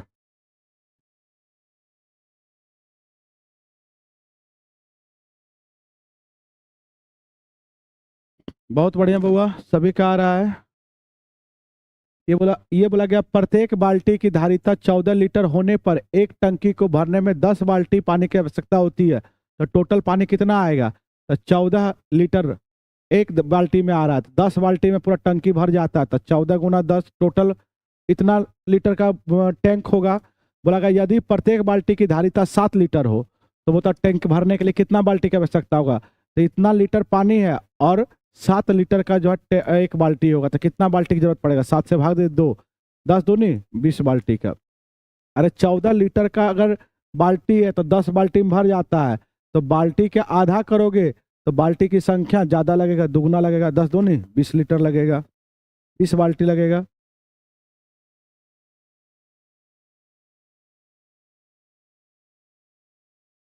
चलिए आगे बढ़ते हैं। ये बताएंगे, ये तो जोड़ घटा है, एकदम सिंपल क्वेश्चन है, सभी का एलसीएम ले लेंगे। 14 होगा, 14 होगा, इसे भाग 3 दूनी 6 और 2 दूनी 4, 1 और 2 दूनी 4 और 14 3 42, ठीक है, ये हो गया। अब इसे 6 4 10, 10, ठीक है, 6 4 10, 10 1 11, 11 और 14 15, तो 15 माइनस 42 बटा 14। अब बताओगे तो माइनस में आंसर आएगा, तो 12 में से 5 जाएगा तो 7 हो जाएगा, और 3 में से 1 जाएगा तो 2 हो जाएगा 14, 27 बटा 14 माइनस 27 बटा 14, ऑप्शन सी आंसर। बहुत ही सिंपल क्वेश्चन, ऑप्शन सी, बहुत बढ़िया बुआ। ये बताओगे इसका वर्गमूल, तो ये सीधे वर्गमूल दिख रहा है 98 का, 98 का वर्गमूल क्या होता है? सॉरी, हाँ 98 का, तो 100 से कितना कम है? तो 2 कम है, 2 का स्क्वायर 0,4, और 98 में से 2 और कम कर दी, जितना कम रहता है उतना और कम कर देते, 96, 96 0,4, ये 98 का स्क्वायर होता है।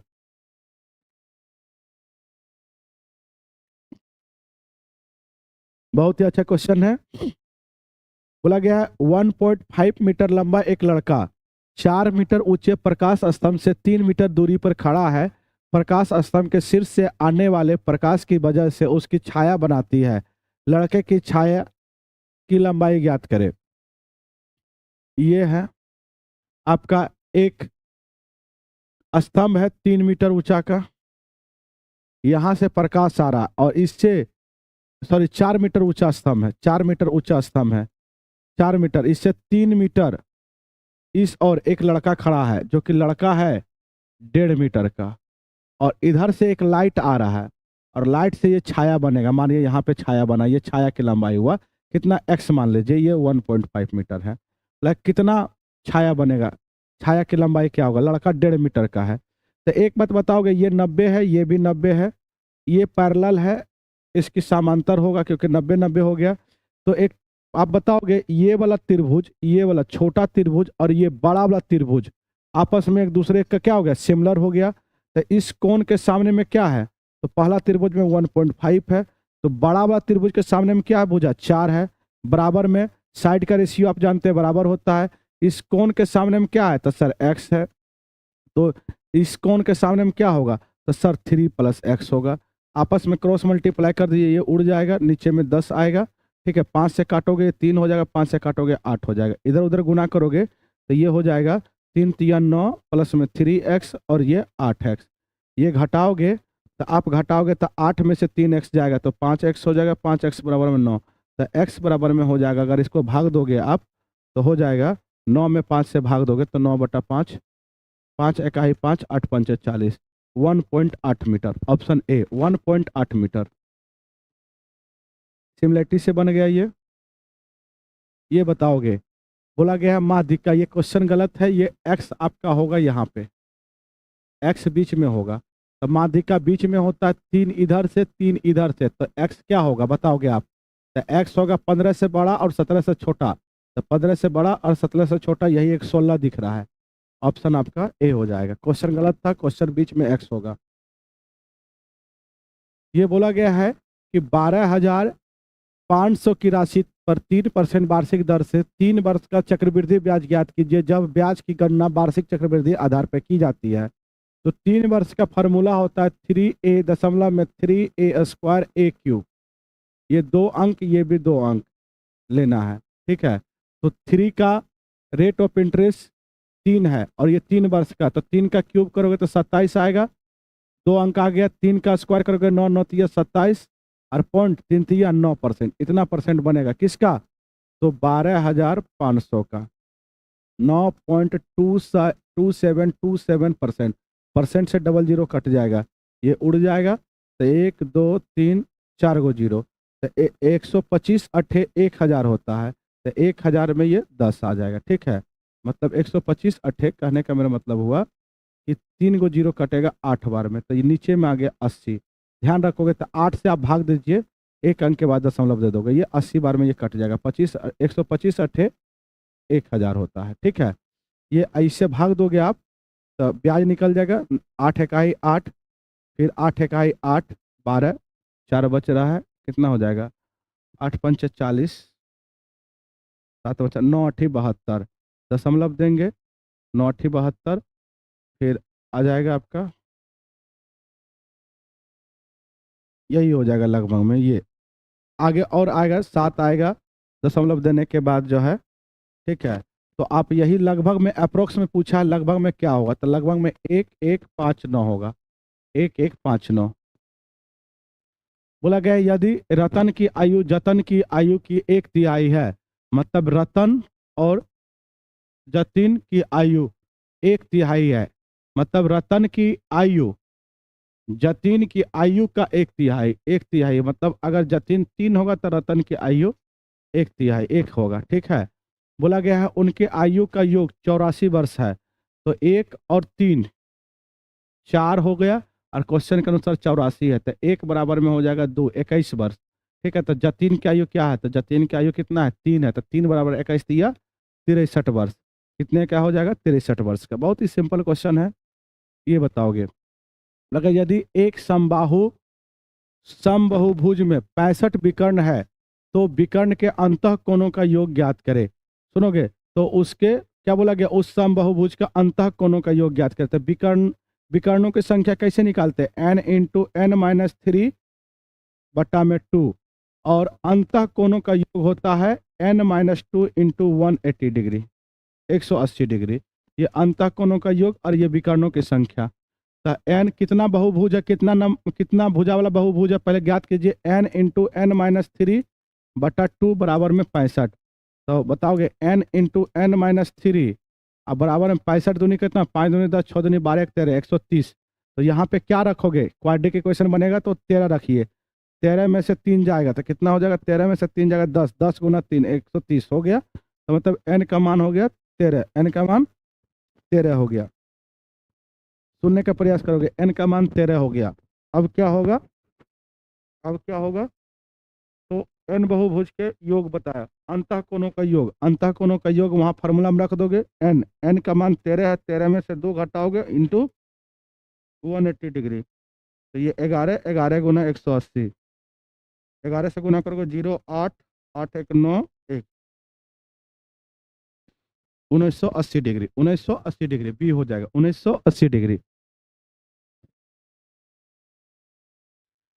23 बताएंगे, ये समानुपात है, ये दोनों गुना करोगे तो एक्स स्क्वायर हो जाएगा, अंदर अंदर वाले का गुना, बाहर बाहर वाले का गुना, तो एक्स स्क्वायर बराबर में हो जाएगा 12 गुना 27।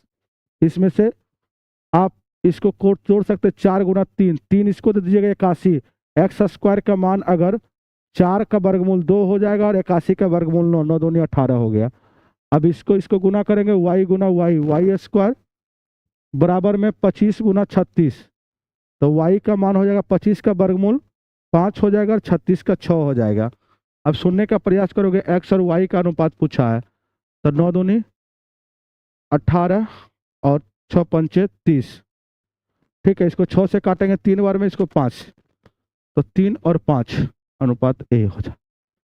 चलिए बउआ आगे बढ़ रहे हैं, इस क्वेश्चन का आंसर बताएंगे। ये लास्ट क्वेश्चन है आपका। बोला गया है एक कार प्रति लीटर पेट्रोल 25 किलोमीटर की दूरी तय करता है। मतलब एक कार प्रति लीटर पेट्रोल में 25 किलोमीटर, मतलब 1 लीटर पेट्रोल में 25 किलोमीटर तय करती है। और कार के चालक ने कार की टंकी में 5.5 लीटर पेट्रोल भरवाया, कार कितना दूरी तक जाएगा। तो 1 लीटर में 25 किलोमीटर जाएगा, 5.5, 5 दूनी 10 बटा 10 और 1 11 बटा 2 लीटर में कितना दूरी जाएगा, तो 5 5 2 7, ठीक है, 275 बटा 2 किलोमीटर जाएगा। 1 मतलब 3 दूनी 6, 7 दूनी 14, कितना 137.5 किलोमीटर जाएगा। Option A. आज का क्लास आपका मैथ्स यहीं तक समाप्त हुआ बुआ।